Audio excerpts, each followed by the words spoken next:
तो पिछले वीडियो में हम लोगों ने वृत्त के बारे में चर्चा किया था, तो आज हम उस चर्चा को आगे बढ़ाएंगे।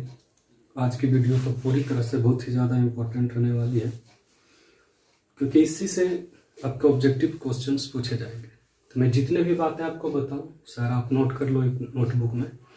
मैं हर एक बात को बोर्ड पर लिख नहीं सकता क्योंकि टाइम ज़्यादा लगेगा, तो मैं बोलता जाऊंगा, आप लोग लिख सकते हो, नोट कर लो, नहीं तो सुन के भी आप याद रख सकते हो। और सारी बातें इम्पोर्टेंट है। तो मैं थोड़ा सा डिटेल को आगे बढ़ाता हूँ। अब गोल तो हमसे होगा नहीं, तो मान लेना ये एक वृत्त है, मैं गोल कर रहा हूँ फिलहाल।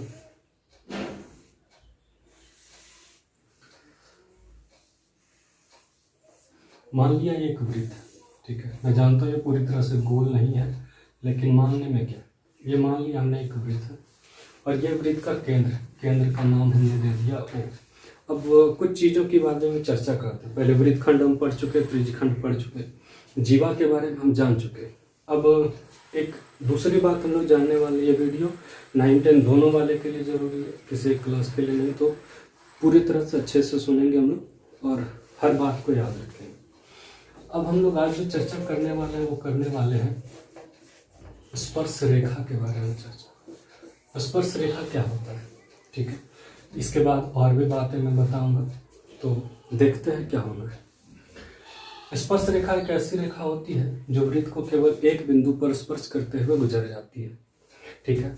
तो जैसे ये एक वृत्त, हम एक लाइन खींच रहे हैं यहाँ पर, जो वृत्त को क्या कर रही है, एक बिंदु पर यहाँ पर स्पर्श करते हुए गुजर जाती है, ठीक है। तो ऐसी रेखा को स्पर्श रेखा कहते हैं, पहला बात। और दूसरा बात, क्वेश्चन ये बन सकता है क्या, स्पर्श रेखा वृत्त को कितने बिंदु पर स्पर्श करती है, तो एक बिंदु पर स्पर्श करती है। अब ये जो बिंदु जिस पर वो स्पर्श करती है उसका नाम क्या है, तो इसका नाम है स्पर्श बिंदु। तो पहला लाइन, स्पर्श रेखा ऐसी रेखा होती है जो वृत्त को एक बिंदु पर स्पर्श करते हुए गुजर जाती है। दूसरा बात कि स्पर्श रेखा वृत्त को कितने बिंदु पर स्पर्श करती है, तो एक बिंदु पर स्पर्श करती है। तीसरी बात, स्पर्श रेखा और वृत्त जिस बिंदु पर एक दूसरे से मिलते हैं, या फिर स्पर्श रेखा जहां पर स्पर्श करती है, इस बिंदु का नाम क्या है, तो इस बिंदु का नाम है स्पर्श बिंदु, ठीक है। तो ये तीन चीजें हमको जाननी है स्पर्श रेखा के बारे में। अब हम एक और चीज बताते हैं, क्या, जैसे एक वृत्त है, इसमें कितनी समांतर स्पर्श रेखाएं हो सकती है, ठीक है, या फिर कितनी स्पर्श रेखाएं ही हो सकती है।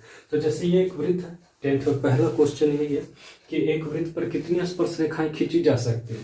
तो भाई ये एक बिंदु है, इस तरह की कितनी बिंदु है इस वृत्त में, तो इस तरह की अनंत बिंदु है इस वृत्त में। तो हर बिंदु पर हम एक स्पर्श रेखा खींच सकते हैं। जैसे यहाँ ऐसे करके, एक ऐसे करके, ऐसे करके, मतलब जितना भी बिंदु होगा हम उतना स्पर्श रेखा खींच सकते हैं। तो हम कह सकते हैं क्या कि एक बिंदु, एक वृत्त पर अनंत बिंदु में होती है, इसलिए अनंत स्पर्श रेखाएं खींची जा सकती है। 4।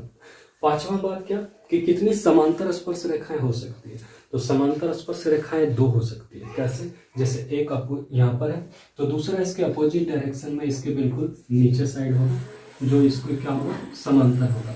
और कोई और दूसरी रेखा हम खींचे, तो जैसे यहाँ खींच दिया, तो ये स्पर्श रेखा नहीं है, ये तो स्पर्श रेखा ही नहीं है, ये कोई और रेखा। अब इस रेखा का नाम क्या, तो नाम मैं बताता हूँ। इस रेखा का नाम है, इस रेखा का नाम है छेदक रेखा, ठीक है। छेदक रेखा क्या करती है, वृत्त को 2 बिंदुओं पर प्रतिच्छेद करते हुए गुजर जाती है, ठीक है। वृत्त को 2 बिंदुओं पर, छेदक रेखा वाला चीज खत्म। छेदक रेखा कौन रेखा, ऐसी रेखा जो वृत्त को 2 बिंदुओं पर प्रतिच्छेद करते हुए निकल जाए उसे छेदक रेखा कहते हैं। छेदक रेखा काम खत्म, छोड़ देते हैं। वापस चलता स्पर्श रेखा पर, कितनी समांतर स्पर्श रेखा हो सकती है, 2। अब बोलोगे यही क्या, नहीं, दूसरा युग्म संभव है, लेकिन 3 समांतर रेखाएं पॉसिबल नहीं है। जैसे 9th क्लास में इस तरह का हमको फिगर दिया गया था, जैसे एक L, M और N, तो ये तीनों रेखाएं आपस में समांतर है, तो ये 3 रेखाएं समांतर है। लेकिन एक वृत्त में केवल 2 रेखा होगा जो एक दूसरे के समांतर होगा। दूसरा बात, अब छठा पॉइंट कि एक वृत्त के व्यास पर कितनी समांतर स्पर्श रेखाएं खींची जा सकती है, कितनी स्पर्श रेखाएं पॉसिबल है। जैसे एक व्यास हम यहाँ खींचते हैं तो 2 बिंदु, एक बिंदु यहाँ पर A मान लिया, एक बिंदु यहाँ पर B मान लिया, तो ये दोनों बिंदु है, दोनों छोर है, तो एक एक समांतर रेखा, एक एक स्पर्श रेखा दोनों पर खींची जा सकती है। मान लो कि ये स्पर्श रेखा हो गया और एक ये स्पर्श रेखा हो गया। तो दो स्पर्श रेखा खींचा जा सकता है, ठीक है। मान लो इसका नाम P और Q, इसका नाम R और S। तो इस तरह से दो स्पर्श रेखा खींचा जा सकता है व्यास के सिरों पर। तो ये क्लास 10th में था। अब मैं कुछ क्वेश्चंस की चर्चा करता हूँ क्लास 9 वाले बुक से। तो मैं देखता हूँ जरा क्वेश्चन। तो 10.1 का सॉल्यूशन बताते हैं। पहला क्वेश्चन कि वृत्त का केंद्र वृत्त के डैश में स्थित होता है, अभ्यंतर या बहिर्भाग। तो सीधा बात हम लोग कल भी चर्चा कर चुके हैं कि ये वृत्त का क्या है, केंद्र। ये जो वृत्त है इसने इस तल को कितने भागों में बांटा, दो भाग में। एक वृत्त के बाहर का भाग और एक वृत्त के अंदर का भाग। तो केंद्र तो अभ्यंतर में स्थित होता है, तो इस तरह से आंसर हुआ अभ्यंतर। दूसरा क्वेश्चन हम पढ़ते हैं कि एक बिंदु जिसकी वृत्त के केंद्र से दूरी त्रिज्या से अधिक होती है, त्रिज्या से अधिक हो, वृत्त के डैश में स्थित होती है। तो हमको पता है क्या कि वृत्त का ये जो गोलाकार पथ होता है इसकी दूरी केंद्र से हर जगह पर समान होती है, और ये सारा का सारा जो होता है ये त्रिज्या होता है, सारा बराबर होता है। अब अगर यदि कोई बिंदु है जिसकी लंबाई इससे ज्यादा है, जैसे यहाँ पर, तो ये तो त्रिज्या नहीं हुआ। और दूसरा बात, ये वृत्त के क्या हो गया, वृत्त यहीं तक है और ये वृत्त के बाहर हो गया। तो आंसर हो जाएगा बहिर्भाग में स्थित होगा। तीसरा क्वेश्चन है कि वृत्त की सबसे बड़ी जीवा क्या कहलाती है। डैश दिया हुआ है तो व्यास कहलाती है, जैसे कल के वीडियो में चर्चा किए थे। अगला क्वेश्चन है कि एक चाप डैश होता है जब इसके सिरे व्यास के सिरे हो। हाँ, ये एक अच्छा क्वेश्चन है, डिस्कस करने लायक है, तो हम लोग डिस्कस करते हैं। जैसे ये एक वृत्त है, हम एक और छोटा सा वृत्त बनाते हैं, ठीक है।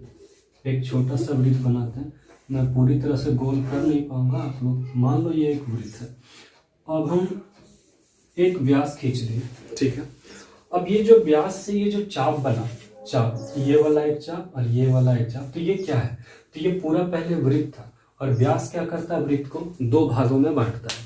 तो इस तरीके से हमको पता चला क्या कि एक जो व्यास है वो वृत्त को दो भागों में बांटता है। जब वृत्त को दो भागों में बांटेंगे तो उसको हम कहेंगे अर्धवृत्त।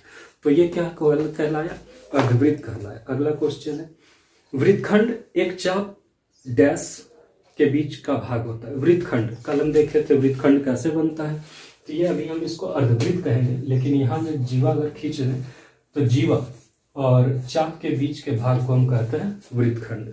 तो जीवा भरा जाएगा आंसर। अगला क्वेश्चन है कि एक वृत्त जिस तल पर स्थित है उसे कितने भागों में बांटता है। कितनी बार बोल चुके, दो भागों में बांटता है। अब क्वेश्चन है अगला क्या कि सत्य और असत्य बताए, कि कौन सा कथन सत्य है कौन सा कथन असत्य है। तो क्वेश्चन है पहला नंबर कि केंद्र को वृत्त पर किसी अन्य बिंदु से मिलाने वाला रेखाखंड वृत्त का त्रिज्या होता है। केंद्र को वृत्त पर किसी अन्य बिंदु से, जैसे ये मान लो ये केंद्र है और वृत्त पर ये एक बिंदु है, इसको मिलाने वाला रेखा क्या कहलाएगा, ऑफ कोर्स त्रिज्या ही होगा। तो सही है ये कथन। अगला पढ़ते हैं एक वृत्त में समान लंबाई की परिमित जीवाएं हो सकती है। समान लंबाई की परिमित जीवाएं, ये भी डिस्कस करने वाला पॉइंट।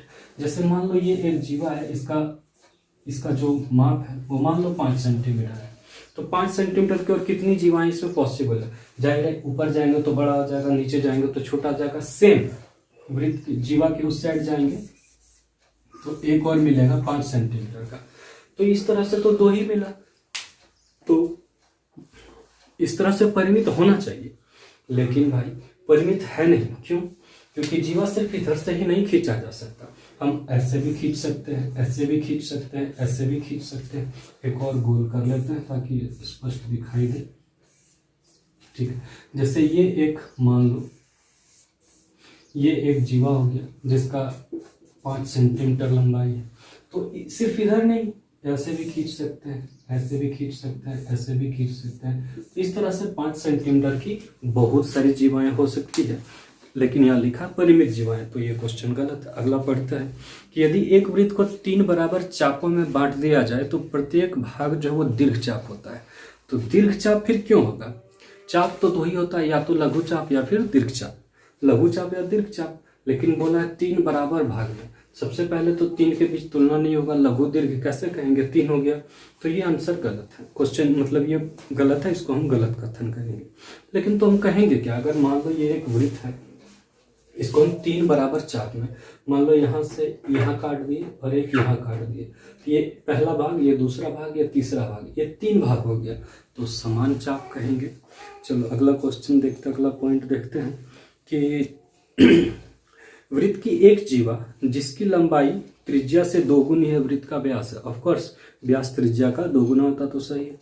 अब त्रिज्यखंड जीवा तथा संगत चाप के बीच का क्षेत्र होता है, नहीं, त्रिज्यखंड त्रिज्या द्वारा बनता है, जीवा और चाप से नहीं, त्रिज्या द्वारा बनता है, तो त्रिज्या और चाप रहता तो सही होता, लेकिन यहाँ जीवा इसलिए ये गलत है। अगला क्वेश्चन है वृत्त एक समतल आकृति है, तो हम चर्चा करते हैं समतल आकृति किसको कहते हैं। तो याद ये रखना है कि समतल आकृति हम उसको कहते हैं जिसको हम इस सरफेस पर बना सकें। जैसे हम एक घनाभ बनाएंगे, तो घनाभ बनाने के लिए हमको एक बार में नहीं बना पाएंगे और उसका सारा पृष्ठ हमको दृश्यमान नहीं होगा, तो उसको हम समतल नहीं कहेंगे, वो 3D हो गया।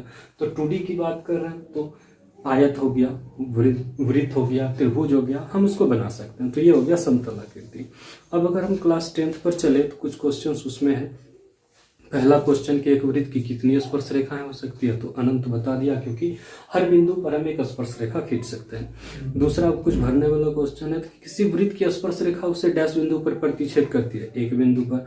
अगला क्वेश्चन है कि वृत्त को 2 बिंदुओं पर प्रतिच्छेद करने वाली रेखा को क्या कहते हैं। जैसे हमने एक रेखा खींचा था, कितने पर प्रतिच्छेद किया था, 2, उसको क्या बोले थे, छेदक रेखा। छेदक रेखा कहते हैं कि एक वृत्त की डैश समांतर स्पर्श रेखाएं 2, क्योंकि मैंने कहा कि 3 नहीं हो सकता, 2 ही होगा समांतर रेखा।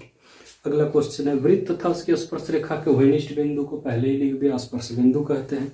अब अगला एक क्वेश्चन है जिसको हम बनाएंगे। क्वेश्चन है क्या, उसमें पाइथागोरस प्रमेय लगाना है। कहता है, हम यहीं पर बना लेते हैं।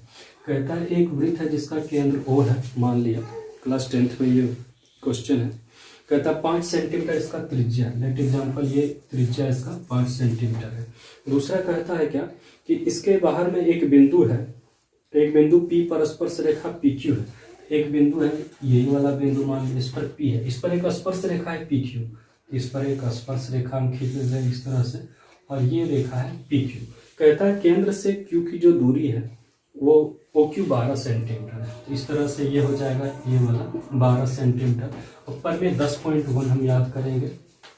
क्या याद करेंगे, बहुत इंपॉर्टेंट है, उसी से ये क्वेश्चन बनने वाला है कि स्पर्श रेखा स्पर्श बिंदु से जाने वाली त्रिज्या पर लंब होती है। ये प्रमेय याद करेंगे हम, स्पर्श रेखा स्पर्श बिंदु से जाने वाली त्रिज्या पर लंब होते हैं। ये एक स्पर्श रेखा है, ये एक स्पर्श रेखा है और ये त्रिज्या है। इसका मतलब ये दोनों एक दूसरे पर लंब होगा, तो यह बनेगा 90 डिग्री।